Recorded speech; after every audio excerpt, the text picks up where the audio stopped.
নির্বাচন চলে আসছে ধীরে ধীরে, হিসেব করলে মোটামুটি বোঝা যাবে আর সপ্তাহ দুয়েকের মধ্যেই তফসিল ঘোষণা করা হবে। ফলে নির্বাচনকে নিয়ে নানা রকম আলোচনা চলছে। যদিও নির্বাচন হবে কি হবে না এই ধরনের একটা কথাও কেউ কেউ বলার চেষ্টা করছেন। আমি ব্যক্তিগতভাবে মনে করি নির্বাচনটা হতে যাচ্ছে। কেন হতে যাচ্ছে, কেন আমি এই ব্যাপারে খুবই কনফিডেন্ট, সেটা নিয়ে আরেকদিন আলাদাভাবে কথা বলবো। কিন্তু এই নির্বাচনকে সামনে রেখে নির্বাচনের জোট, আসন সমঝোতা, এই ধরনের আলাপ আমাদের সামনে এসে হাজির হয়েছে। আমরা একটু আলোচনা করতে চাই জোটের রাজনীতিতে কি ঘটছে, বিশেষ করে সবার আগ্রহের কেন্দ্রবিন্দু যারা রাজনীতি অবজার্ভ করার চেষ্টা করেন, সেটা হচ্ছে এনসিপি কার সাথে জোট করবে, বিএনপি, জামায়াত, নাকি সে নিজে স্বতন্ত্রভাবে নির্বাচন করবে, নাকি আরেকটা নতুন জোটে যোগ হবে।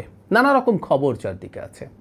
কয়েকদিন আগে এনসিপির প্রধান জনাব নাহিদ ইসলাম জানিয়েছেন এনসিপি কারোর সাথে যাচ্ছেন না, ক্ষমতা ভাগাভাগির জন্য এই ধরনের কথা বলছেন। তারা স্বতন্ত্রভাবেই নির্বাচন করবেন। আমরা জানি যে শেষ মুহূর্ত পর্যন্ত এই কথাগুলোকে আমরা রাখবো মাথায়, কিন্তু অনেক কিছুই ঘটবে। নতুন একটা খবর হচ্ছে এবি পার্টি, এনসিপি, আপ বাংলাদেশ এরা মিলে একটা আলাদা জোট করার কথা ভাবছেন বা বলছেন। সেটা কেন বা সেটা সম্ভাবনা কতটুকু, সেটা ঠিক হবে কিনা, আমি আগে মেজর দুই ইস্যুটা নিয়ে আলোচনা করি। এই নির্বাচনে মূলত দুটো জোটের মধ্যে কম্পিটিশন হবে। কম্পিটিশনটা কোট আনকোট, কারণ আসলে কম্পিটিশন হচ্ছে না, কিন্তু যেহেতু আর কেউ নেই, বিএনপি এবং তার নেতৃত্বাধীন জোট আর জামায়াত এবং তার নেতৃত্বাধীন, তারা ঠিক জোট বলছেন না, তারা আসন সমঝোতা বা এই ধরনের কী যেন বলছেন। মোটা দাগে আমরা সহজে বলার জন্য এসব ভাষার মার প্যাচে না ঢুকি, এটা জোট হচ্ছে। তাহলে জামাতের নেতৃত্বাধীন জোট এবং বিএনপির নেতৃত্বাধীন জোট। জামাতের সাথে এর মধ্যে 8টা দল, বেশিরভাগই মূলত ইসলামিস্ট দল। এর মধ্যে একটা দুটো আছে যারা সেই ধরনের দল নয়, তাদের একটা জোট হচ্ছে। বিএনপির একটা হচ্ছে। বিএনপির প্রাথমিকভাবে বলি, বিএনপির কি জোট করার দরকার ছিল এবার? আমরা যদি খুবই ক্রুডলি চিন্তা করি, অ্যাপারেন্টলি মনে হবে বিএনপির জোট করার কোনো দরকার ছিল না। কারণ এইবারকার নির্বাচনে বিএনপি যদি জোটে কাউকে না নিত, তাতে কিছু আসতো যেত না। বরং জোটে যারা আসবেন, জোটে যাদেরকে নেওয়ার চেষ্টা হবে, তাদের নির্বাচিত হওয়া এমনিতেই খানিকটা ঝুঁকির মধ্যে থাকতো। কারণ তারা বিএনপির সমর্থন পাচ্ছেন, বিএনপির স্থানীয় নানান রকম ক্যালকুলেশন থাকে, অনেকে মনোনয়ন বঞ্চিত হন, সেটা সংকট থাকে, তাদের নির্বাচিত না হওয়ার ঝুঁকি প্রচুর থাকে।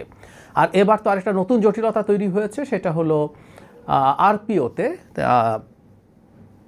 জোট এক সময় যে কোনো দলের মার্কা নিতে পারতো, মানে অন্য কোনো দল বিএনপির সাথে জোট করলে তারা ধানের শীষ নিতে পারতো। এবার সেটা করা যাবে না। ফলে এই জোটে কাউকে নেওয়া মানে সে নির্বাচিত না হওয়ার ঝুঁকি তৈরি হওয়া। সুতরাং জোটে অ্যাপারেন্টলি মনে হয় বিএনপির জন্য এটা ভালো কিছু না, কিন্তু তারপরে বিএনপি জোট করছে, তার শরিকদেরকে আসন ছাড়বে। কত ছাড়বে সেটা আসলে একটু সময়ের পর বোঝা যাবে। বিএনপি এই জোট করার মাধ্যমে আসলে একটা ইনক্লুসিভ অ্যাটিটিউড দেখাচ্ছে। বিএনপি অনেকদিন থেকে বলছিল তারা জাতীয় সরকার করবে, শুধু এই নির্বাচনে না, সরকার গঠনের পরও তারা অন্যদেরকে সাথে নেবে। নির্বাচনে তারা যেমনই ফলাফল করুক না কেন, এটা অলরেডি তার ঘোষণা আছে অনেক আগে, শেখ হাসিনার সময় থেকেই।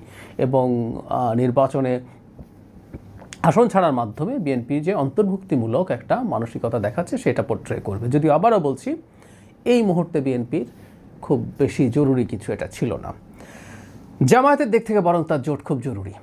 সেটা হচ্ছে জামায়াত চেষ্টা করছে সব ইসলামী দলগুলোকে একসাথে এনে জনগণের সামনে যাওয়া। এতদিন পর্যন্ত কিন্তু ইসলামী দলগুলোই, ইসলামী যে ভোট ব্যাংক, এটা কতটা আছে আমরা এখনও জানি না। এই নির্বাচনের পর এটা অনেকটাই স্পষ্ট হবে। কিন্তু এতদিন পর্যন্ত সমস্যা ছিল, ইসলামী রাজনীতি যারা করেন তারাই এক পক্ষ আরেক পক্ষকে সহ্য করতে পারতেন না, রীতিমতো শত্রু জ্ঞান করতেন, ইসলামের শত্রু মনে করতেন।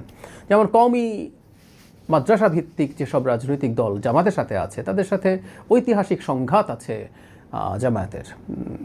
মানে ওই ভিত্তিক রাজনৈতিক দল বা ধর্মগুরুদের আমরা এর মধ্যেও দেখেছি। হেফাজতে ইসলামের যিনি আমির আছেন, মিস্টার মহিবুল্লাহ বাবুনগরী, জামাত সম্পর্কে অত্যন্ত কঠোর সব মন্তব্য করছেন যে জামাত ইসলামের বাইরে, জামাতের কাছে গেলে কাফের হয়ে যাওয়া হবে, এই ধরনের কথা। শুধু তাই না, এই মুহূর্তে ভোটের ক্ষেত্রে ইসলামী দলের মধ্যে জামাতের পর সম্ভবত আছে ইসলামী আন্দোলন। এই ইসলামী আন্দোলনের সাথেও জামাতের যথেষ্ট সংঘাতময় সম্পর্ক ছিল। ইসলামী আন্দোলনের গুরুত্বপূর্ণ নেতা, দলটির দ্বিতীয় প্রধান ব্যক্তি ফওজুল করিম, আমি যদি ভুল না করি, তো তিনি জামাত সম্পর্কে অত্যন্ত টাফ সব মন্তব্য করেছেন। মানে জামাত আসলে ইসলামই নষ্ট হয়ে যাবে, ইসলামই হারিয়ে যাবে, ইসলাম পুনরুদ্ধার করা যাবে না। তো যখন সবাই একসাথে থাকবেন, এই ঐক্য ইসলামী ভোট ব্যাংককে ইনট্যাক্ট রাখা, বা তারা হয়তো ধারণা করছেন, সিনার্জি বলে একটা কথা আছে, মাঝে মাঝে এইভাবে বলা হয় যে 2 and 2 makes 5, 4 না 5 হয়ে যায়। তো সব ইসলামী দল মোটা দাগে, সব বলা যাবে না কারণ কিছু ইসলামী দল নিবন্ধিত, এগুলো বিএনপির সাথেও যাচ্ছে, কিন্তু মোটা দাগে কিছু ইসলামী দলকে যখন একত্র করতে পারছে, সেটা তারা পোট্রে করতে পারবে যে তাদের সবাই আমরা একত্র হয়েছি, তোমরা আমাদেরকে ভোট দাও। এটা হলো জামাতের জন্য জোটের প্রয়োজন। এখন এনসিপির আলোচনায় আসি। এনসিপিকে আসলে কার নেওয়া উচিত, এনসিপিরও বা কী করলে ভালো হয়, এটা আমার পয়েন্ট অফ ভিউ থেকে যদি বলি। এনসিপি বিএনপির সাথে আলোচনা করেছে। আমরা যদ্দূর পত্রিকায় দেখেছি আসন সমঝোতা কতগুলোতে হবে সেই প্রশ্নে সমাধান হয়নি। এনসিপি খুব স্বাভাবিকভাবেই বেশি চাইবেন, বিএনপি অত দিতে চাইবেন না। বিএনপি প্রচুর ক্যান্ডিডেট জমে গেছে, 3টে ইলেকশন যেহেতু হয়নি। জামাতও খুব করে চাইছে এনসিপিকে তাদের সাথে। জামাতের জন্য বা বিএনপি উভয়ের জন্য ভালো হবে এনসিপি আইদার তাদের সাথে আসুক, অথবা তারা নিউট্রাল কোনো জায়গায়, সেটা তারা একক দল করুক, একক নির্বাচন করুক, অথবা ওই যে বললাম একটা জোটের আলাপ চলছে, সেই কোনো জোটের সাথে যাক, এটা তাদের দিক থেকে ভালো হবে। এনসিপির জনসমর্থন খুব বেশি নেই। এনসিপিকে টেকনিক্যালি বিএনপিরও কোনো দরকার নেই। এনসিপির যে ক্যান্ডিডেটদেরকে ছাড়া হবে, যদি ছাড়া হয়, তারাও জিতে আসতে পারবেন কিনা তাদের নাম মার্কা নিয়ে খুবই সন্দেহের ব্যাপার আছে। বিএনপির কয়েকজন বিদ্রোহী দাঁড়িয়ে গেলে তাদের কাছে এনসিপি পরাজিত হয়ে যাওয়ার সমূহ সম্ভাবনা, এমনকি টপ না, পরবর্তী সারির নেতাদের কাছেও এনসিপির পরাজিত হওয়ার সমূহ সম্ভাবনা আছে, তারা যদি স্বতন্ত্র দাঁড়িয়ে যায়। বিএনপির বহিষ্কার করলে করুক, হতেই পারে, তারপর তারা যদি দাঁড়িয়ে যায়। তারপর বিএনপি আসলে এনসিপিকে চাইবে, চাওয়ার কথাও। কারণ দুটো। প্রথম কারণটা হচ্ছে এই গণ অভ্যুত্থানের অনেকগুলো গুরুত্বপূর্ণ ফেজ, বিশেষ করে নাহিদ ইসলামের মতো মানুষ যাকে আমরা এই অভ্যুত্থানের পোস্টার বয় হিসেবে দেখেছি, সেই নাহিদ ইসলামের সহ তার আরও সহযোদ্ধারা তার সাথে যখন থাকবে, এটা বিএনপির ইমেজের জন্য ভালো হবে নিশ্চিতভাবেই। অ্যাট দ্য সেম টাইম জামাতের সাথে যাওয়াটা ঠেকাতে পারল। এনসিপিকে বিএনপি যতটা দরকার, আমি মনে করি জামাতের এনসিপিকে তার চেয়ে বেশি দরকার। কারণ প্রথম কারণটা তো আছেই, এই ফেজগুলো আমাদের অভ্যুত্থানের ফেজ, এটা তো কাজে লাগবেই তার রাজনীতির জন্য। এর চাইতেও জরুরি ব্যাপার সম্ভবত এটা, জামাত যখন ইসলামী রাজনৈতিক দলগুলোকে একত্র করছে, এটা তার দেশের ভোটারের কাছে বলার জন্য ভালো জিনিস যে দেখো আমরা সব ইসলামিস্ট একত্র হয়েছে, আমাদের কোনো বিভেদ নেই, সবাই তোমাদেরকে ভোট দাও। আমরা জানি না তারা শরিয়ার কথা বলবেন কি না, ইসলামের আলাপ করে ভোট তো চাইবেনই, কিন্তু এই যে একটা ইসলামের জোট তৈরি হচ্ছে, এই জোট তৈরি হওয়াটা আবার গ্লোবালি এবং এই দেশের লিবারেল যেসব মানুষজন আছেন তাদের জন্য একটা অশনি সংকেত হিসেবে দেখা দিতে পারে যে বাংলাদেশে একটা মধ্যপন্থী দল, প্রধান রাজনৈতিক দল এখন, অপরদিকে প্রধান বিরোধী দলে পরিণত হচ্ছে একটা ইসলামী জোট বা মোর্চা। এটা গ্লোবালি জামাতকে চাপে ফেলার সম্ভাবনা আছে। জামাত তখন চেষ্টা করবে এই এনসিপির মতো মধ্যপন্থী দলকে যদি তাদের সাথে রাখা যায়, সেটা তার এই যে ঝুঁকি আছে সেটা খানিকটা হলেও কমাতে পারবে। এবং এনসিপি গ্লোবালি, এনসিপির নেতারা তারা কী করেছেন না করেছেন সেটা সবাই জানে, সেটা তাকে বিরাট সুবিধা দেবে। সুতরাং জামায়াতের জন্য এটা খুবই জরুরি। যদিও সাম্প্রতিক সময়ে এনসিপি নেতাদের মন্তব্য দেখে মনে হয় তারা জামাতের সাথে যাওয়ার ব্যাপারে অতটা আগ্রহী নন, এবং ধারণা করা হয় একজন উপদেষ্টা যার সাথে এনসিপির খুবই যোগাযোগ আছে, তাত্ত্বিক হিসাবে যিনি কাজ করেন এনসিপির সাথে, তার একটা স্ট্যাটাস যেখানে তিনি মওদুদিবাদের অনেক দোকান আছে আর নতুন দরকার নিয়ে আলাপ করেছেন, তাতে বোঝা যায় যে জামাতের প্রতি তাদের অ্যাটিটিউড খুব পজিটিভ না।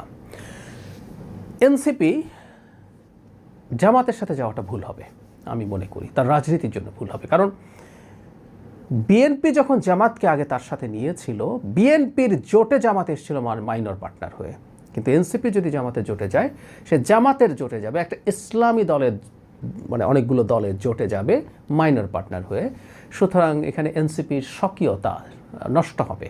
এনসিপি যে মধ্যপন্থী রাজনীতির কথা বলে, তার মধ্যপন্থী রাজনীতিটা আসলে ঠিক থাকবে না। এটা তার জন্য তার রাজনীতিকে বোঝাতে, সে যত সিটি পাক না কেন, তার রাজনীতিকে ডিফাইন করতে সংকটে ফেলবে। এবং বিশেষ করে এই যাওয়াটা আমাদের দেশেরই লিবারেলদের তো বটেই, ওই যে বললাম ওয়েস্টে যে পারসেপশন আছে, আমরা অনেকে বলবো আমাদের দেশ ওয়েস্টকে হিসাব করে লাভকে, উত্তর হচ্ছে এসে হিসাব নিকেশ করতে হয়। একসময় মনে আছে আমাদের বিএনপি জামাত বলে বিএনপিকে ট্যাগ করে বিএনপি খুব বড় বিপদে পড়ে গেছিল, ঠিক একই রকমভাবে এনসিপি জামাত ট্যাগিং হতে পারে। সুতরাং এটা তাদের জন্য ঝুঁকিপূর্ণ। এনসিপি বিএনপির সাথে গেলে একটা জায়গায় লাভ আছে, সেটা হলো মানে কেউ কেউ বলেন ক্ষমতায় কি যেতে হবে, সংসদে কি যেতেই হবে। আমি আবার রাদার এটা বলি, তারা কতগুলো সিটের ছাড় পাবেন জানি না, তাদের কয়েকজন যদি পার্লামেন্টে চলে যেতে পারেন, পার্লামেন্টের প্ল্যাটফর্মে দাঁড়িয়ে বিএনপি ছাড় পেলে তারা বিএনপির হয়ে কথা বলবেন না, নিশ্চয়ই তারা বিরোধী দলের মতোই কাজ করবেন। হ্যাঁ, একটু খোঁচা কেউ দিতেই পারেন যে তারা তো বিএনপি সমর্থন নিয়ে নির্বাচিত হয়েছে, কিন্তু তারপরও তারা যদি সেখানে সরকারকে গঠনমূলকভাবে টাফ সমালোচনা করতে পারেন, তাহলে সেটা তাদের রাজনীতি